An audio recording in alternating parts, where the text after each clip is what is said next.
Video games have had a long history with hackers, but sometimes the hackers step on a bit too many toes. So GameRanks is here to bring you 10 video game hackers who were sued. Starting off with number 10, a hacker enthusiast was bored one day and decided to see how the RFID bases of Skylander figures worked and how they communicated with the portal and the game. He cracked it all open, figured it out, compiled his research into a file, and uploaded it to his personal site. He didn't post about it anywhere and he didn't tell anyone about it, but then one day he came home to find someone waiting outside of his door.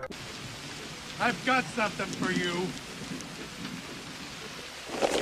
With a legal notice from Activision. It was an angry letter from Activision accusing him of all types of things he didn't do, such as reverse engineering the game, working with others to build an app to trick the figures into working, and more stuff that Activision really didn't have any evidence of him doing. While this one wasn't necessarily a lawsuit, more of a cease and desist, things did get pretty heated here, all because some guy just was bored and wanted to see how Skylander's toys worked. I bet you never thought tweaking some kid's toy would get you in trouble with the law, huh? Even though with this point, it doesn't really seem like he did anything wrong. Sure, he messed with Activision and Skylander's intellectual property, but he didn't publicly post it anywhere. But hey, I guess it goes to show that the corporations are always watching.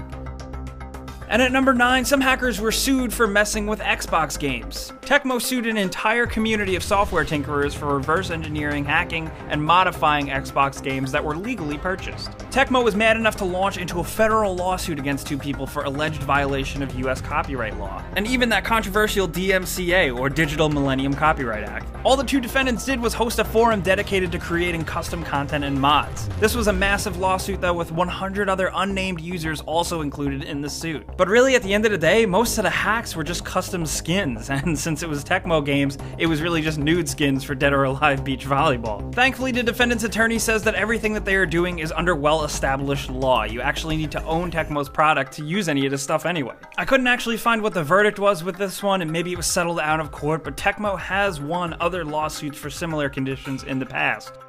And at number 8, Blizzard sued some StarCraft 2 hackers. A group of StarCraft 2 players created a set of cheats and hacks. These map hack forums were available from a forum, but you had to pay something like $60 to gain access to the VIP section and be able to access these hacks for the game. Blizzard doesn't know who exactly it is that created the hacks and are just going after the entire forum site itself. Blizzard claimed that they are taking action in order to protect the sanctity of the StarCraft 2 experience. Basically what they're trying to do is just fight against cheaters. The hacks and cheats could be used in multiplayer, which, you know, usually ruins someone's experience of the game, and Blizzard just wanted to protect the players. But on the flip side, you could also argue that players could do whatever they want with their product that they purchased. I'm curious to see where you guys side with this one. Is the Valiant Chaos map hack infringing against Blizzard or just the players who play online?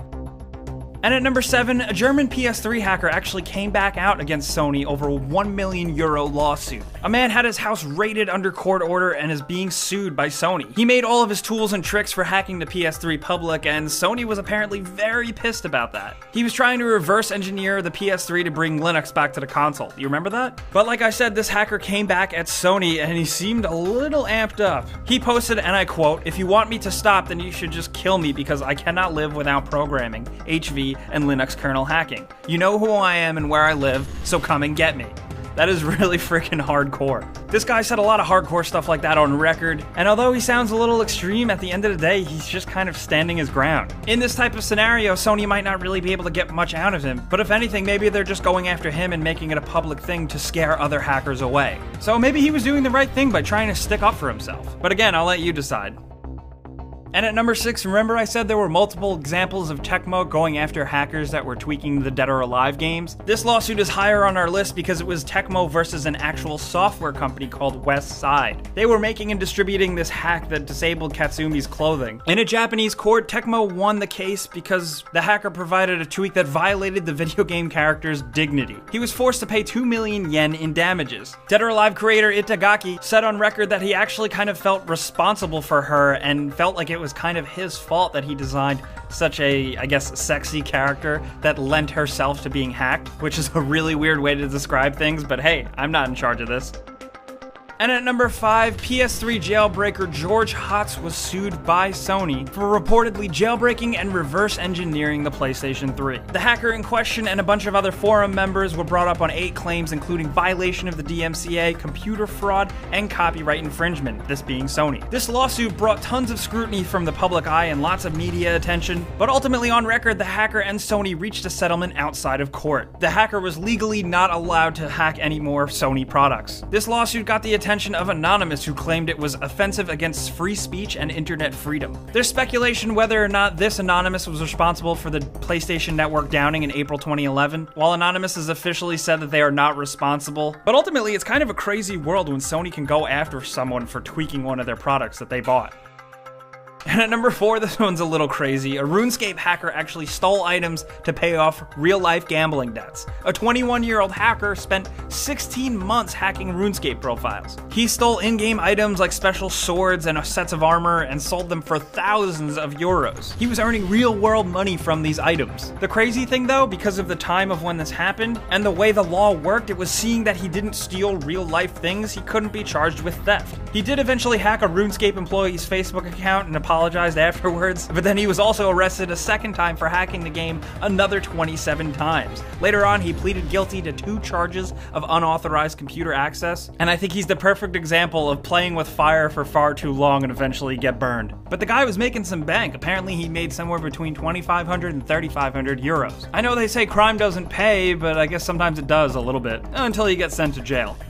And at number 3, the company behind the browser-based MMO Evony game, which is basically kind of like a really crappy game of war, was awarded $300,000 from a hacker lawsuit. The hacker was accused of making auto-playing bots and gigantic map exploits in the game. According to Evony, the hacker's map, bots, and entire website of his studio is devoted to infringing on Evony's copyrights and trademarks. The hacker basically didn't really have anything to fight back with. He didn't have an attorney, he didn't file a response to the complaint, so basically everything was presumed to have been true.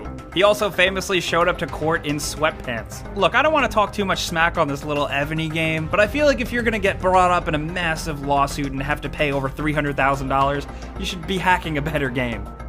And at number 2, in more recent news, Epic Games is suing the creator of a very powerful hack for the game Paragon. Epic Games filed a lawsuit against a German hacker who created an aimbot, a trigger bot, and a 2D and 3D radar to basically be able to cheat in Paragon. The big problem was that the hacker was selling this hack online for a monthly subscription fee. And funny enough, it wasn't the creating and the selling of the hack that got him in trouble, but it was the 2 videos he uploaded to YouTube that showed what exactly you get with the hack. The videos were removed with a copyright takedown notice, as YouTube usually does, and then the hacker disputed the claims, which supposedly constitutes consent, at least in the District of California where YouTube is located, which is very scary. Currently, this is ongoing and Epic Games is seeking restitution and damages, the cost of lawsuit, and is asking for the hacker's copies of Paragon videos and the hack itself to be destroyed. Epic Games came down on them hard, and it's pretty crazy that the guy was identified through the YouTube copyright system. But hey, I guess that's just the world we live in now, huh? I didn't know that many people were currently playing Paragon already that were willing and able to pay money for hacks, but hey. And at number 1, a 17-year-old hacker from Lizard Squad was responsible for shutting down both Xbox Live and PSN for several days during the holiday season. I'm sure many of you guys remember that. He was caught, and after being found guilty of over 50,000 offenses, he got only a 2-year suspended sentence from a Finland court. The hacker group Lizard Squad took credit for bringing down Xbox Live and PSN, ultimately justifying it by identifying Sony and Microsoft's really shitty security infrastructure. But unfortunately, 160 million kids and adults weren't able to use their brand new consoles that they had probably just gotten for the holiday season. He got charged for a lot of stuff, basically ruining Christmas, and it's pretty funny that he eventually got to just walk away. The saga continues though, because the guy was eventually found guilty for messing with MIT servers and money laundering. It never ceases to amaze me how extreme some people can get. So guys, those were 10 of the biggest cases when video game hackers were sued. Let us know in the comments what you think of these crazy stories, and let us know if you've ever been involved in a scandal like this. We want to hear your story. If you learned a thing or two watching this video, clicking the like button is the best way you can help us out, and if you're new, subscribing is a great idea because we put out videos like this every single day. But as always, thanks for watching, and we'll see you guys next time.